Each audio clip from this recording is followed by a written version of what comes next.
Quiseram pôr-me inteiro numa ficha. O dia e a noite são iguais por dentro. Não há papel que conte a minha vida, mais que esses versos de punhal à cinta. A barba cresce, e cresce a voz armada, descendo pelos muros tão tranquila que nem se desespera de ser apenas voz, e não uma guerra. O autor relata sua tragédia comédia, a época ali, meados do século XX no Brasil. A obra informa não só sobre temas de abrangência geral, como mito e realidade, mas também sobre assuntos específicos. Fernando Pessoa, Guimarães Rosa. Como ser mãe e ser privada de liberdade? Como a socialização e a humanização podem mudar vidas? Você conhece hoje o livro Mães do Cárcere, da jornalista Natália Martino e do fotógrafo Léo Drummond. Natália, como que surgiu a ideia de contar a história das mães privadas de liberdade? Bom, eu sou jornalista, o Léo é fotojornalista e a gente começou a fazer algumas matérias juntos sobre o sistema prisional, que era interesse anterior nosso. E quando a gente soube da existência do Centro de Referência à Gestante Privada de Liberdade, que é essa unidade de Vespasiano, a gente foi até lá com a intenção de fazer uma matéria para uma revista. Só que era um universo tão rico, tão complexo, que a gente achou que passar uma única tarde lá e fazer uma única matéria não seria suficiente. Como a gente começou a frequentar o espaço semanalmente, a gente não precisou ter pressa. A gente conseguiu construir uma relação com elas. Nas primeiras idas a gente não fotografava, a gente não entrevistava, a gente explicou várias vezes, levou vários documentos para mostrar quem nós éramos, o que a gente pretendia fazer, deixando que elas conversassem com familiares, advogados e até entre elas para decidirem se queriam participar. Então, nesse processo, depois a gente começou a fotografar, começamos a entrevistar, a gente começou a construir uma relação. E elas mesmas foram apontando os caminhos para a gente, nos dizendo o que acontecia, quais eram as suas questões, e foram abrindo espaço para que a gente participasse dos momentos. E fazendo um comparativo de gênero, muito se fala dos homens no cárcere, né? Quais foram os maiores desafios enfrentados para relatar a situação da mulher detenta?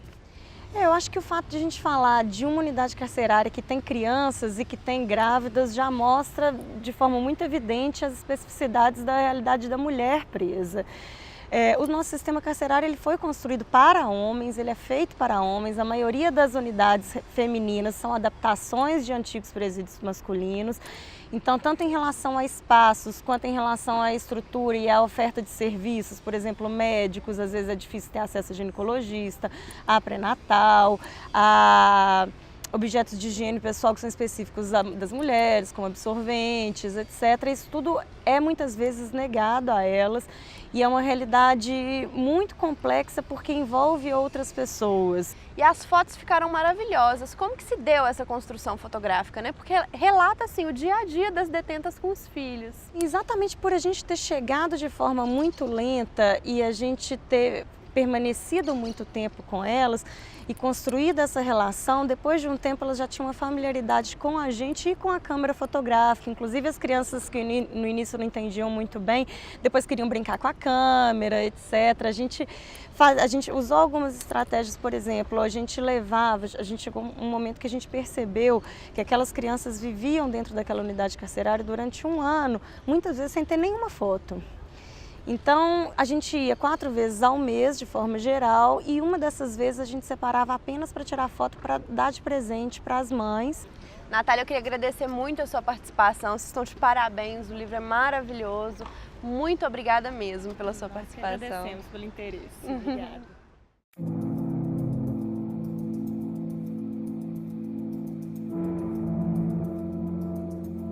Quiseram pôr-me inteiro numa ficha.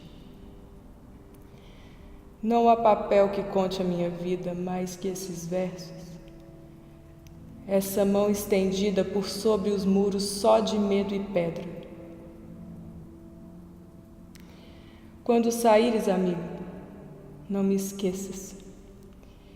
Fico à espera da tua novidade. Olhe bem o que fará da liberdade. Quando saíres, amigo, não me esqueças. Para muitos, uma prisão como outra qualquer, mas para quem vive aqui, uma oportunidade de remissão de pena pela leitura.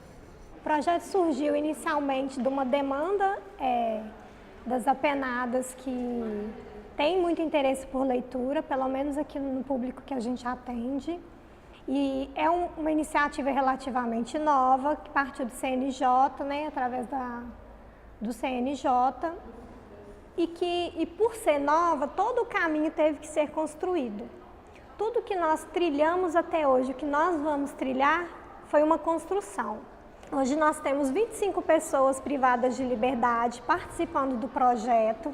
Normalmente a sociedade, no primeiro momento, estranha, até por não conhecer a seriedade do projeto. Eles acham que é só ler um livro e ganhar alguns dias de pena remido. E tem muito mais por trás. Primeira coisa é o benefício que todas as atividades educativas trazem enquanto construção de sujeito. Então, nós acreditamos que a educação pode contribuir como ferramenta para vários aspectos do sujeito. Eu gosto muito de ler, gosto muito de escrever, e acho que a ressocialização é por aí, né? Que a gente tem que tirar o indivíduo da ignorância, né? Para ele ter a liberdade de se expressar, de comunicar, para ser menos agressivo.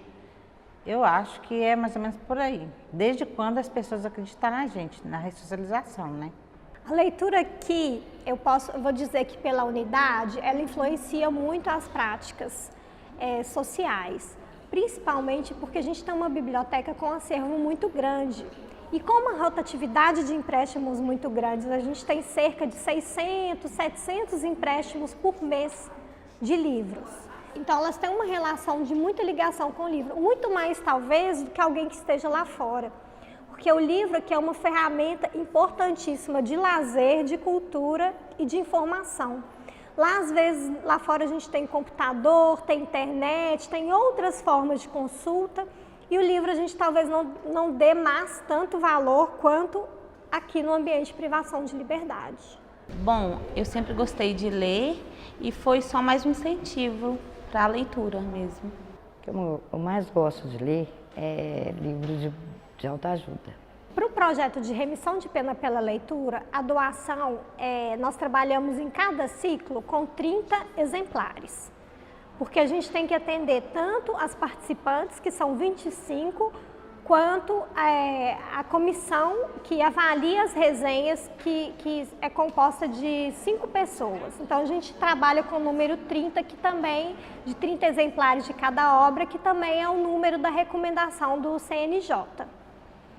Então, a gente, se possível, doar esse quantitativo, mas a gente arrecada todos os livros de literatura brasileira, tanto para essa atividade, porque talvez a gente não consiga os 30, mas a gente vai juntando as arrecadações e forma esse volume de 30, ou então a gente direciona para os empréstimos da biblioteca. Então, os livros nunca ficam aqui ociosos ou sem destinação. Todos os livros são de aprendizagem de vida, todos os livros. Não tem um específico, todos é de lição de vida. A leitura me ajudou a comunicar, né, minha comunicação, minha escrita. Assim, eu tenho plano para mais segurança, para fazer uma prova, eu quero estudar, quero formar. E a leitura acalma, né? O crescimento, a leitura me ajuda muito a crescer, né?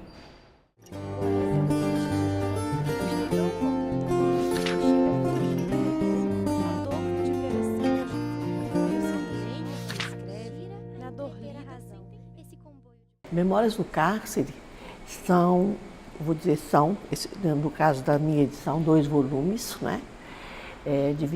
Essa obra então é dividida em 2 partes, que começa com a prisão dele, lá em Alagoas, e na época ele era secretário de Educação do governo, né? E tem a viagem dele depois no porão do navio Manaus, né? Depois ele vai relatando as prisões pelas quais ele passou. Ele escreve a posteriori porque o que ele escreveu durante, o que ele teria escrito durante o tempo que ele estava preso, desapareceu. Então, não se sabe o destino desses escritos, se foi confiscado ou não. Então, ele escreveu depois. Memórias do Cárcere, vou falar em duas partes diferentes. Primeiro, que ele não está falando só dele. Então, você tem, além da história do Brasil, né, na ditadura Vargas, você tem histórias das pessoas com quem ele conviveu na prisão. Além disso, é uma história do Brasil. Você tem a história contada de ponto de vista diferente, um ponto de vista, digamos, mais democrático. Além disso, com o tino crítico do Graciliano, ele mostra que a prisão não é só, ou melhor, o cárcere não é só a prisão propriamente dita, que tem várias prisões na sociedade. Então ele começa a trabalhar também as instituições, a força das instituições, as restrições. Tá? Então é uma obra, digamos, monumental nesse sentido. Quero mais fazimento que promessas. São de prata os enganos da cidade com que outros sujeitam a vontade. Não me esqueças, amigo, não me esqueças. Estou querendo, mas não sei o que. Estou querendo ler, mas não sei o que. Eu indico pra você. Olá, meu nome é Daniel Carnaval e hoje eu indico a leitura para você da obra Recordações da Casa dos Mortos de Dostoiévski, que, na minha opinião, é uma excelente obra referente a trabalhos forçados na Sibéria, certamente uma obra muito marcante. A autor de gênero como tragédia, comédia, a épica, a lírica, meados do século e a fábula. A obra informa não só sobre temas de abrangência geral, como mito e realidade, mas também sobre assuntos específicos. Fernando Pessoa, Guimarães Rosa.